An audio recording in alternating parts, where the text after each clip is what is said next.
જેની જન્મ તારીખ 7, 16 કે પછી 25 આવતી હોય એનો મૂળાંક થાય છે 7. મિત્રો 7 વાળાના સકારાત્મક પાસાઓની વાત કરીએ તો આ લોકો આધ્યાત્મિક હોય છે, આ લોકો ખૂબ જ રિસર્ચિંગ હોય છે, આ લોકોનું નેચર કહેવાય ને કે એક રહસ્યમય લોકોનો નેચર હોય છે. ઇન્ટ્યુશન પાવર આ લોકોનો જબરજસ્ત હોય છે.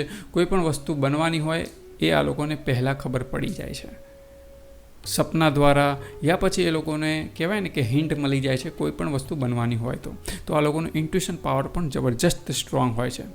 હવે વાત કરીએ આ લોકોના નકારાત્મક પાસાઓની, તો નકારાત્મક પાસાઓના એ છે કે આ લોકો શંકાશીલ સ્વભાવ હોય છે, કોઈની પર વિશ્વાસ નથી કરી શકતા, આ લોકો સાથે ઘણી વખત ફ્રોડ પણ થઈ જાય છે અને આ લોકો કંઈ ને કોઈક જીવનની અંદર ખોજતા રહે છે.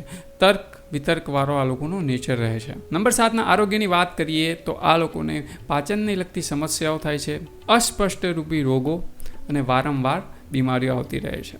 આ લોકોને એકલતાનો પણ અનુભવ કરવો પડે છે. સેલિબ્રિટીની વાત કરીએ તો મહેન્દ્રસિંહ ધોની નંબર 7 ઉપર રૂલિંગ કરે છે અને એવા ઘણી બધી કંપનીઓ છે, ઘણા બધા સેલિબ્રિટી છે જે નંબર 7 ઉપર રૂલિંગ કરે છે. કરિયરની વાત કરીએ તો જેમ કે રાહુ સર્ચ સારું કરે છે, એવી રીતે કેતુ રિસર્ચ સારું કરે છે, કોઈ પણ વિષયમાં ઊંડાણપૂર્વક જવું. એટલા માટે આ લોકોને કહેવાય ને કે એવા વિષયો પણ પસંદ કરવા જોઈએ, એમાં રિસર્ચ કરવું પડે. સેકન્ડ, આ લોકો ડૉક્ટર પણ સારા બની શકે છે, જ્યોતિષશાસ્ત્રમાં સારું કરી શકે છે અને વિશ્લેષક પણ સારા બની શકે છે.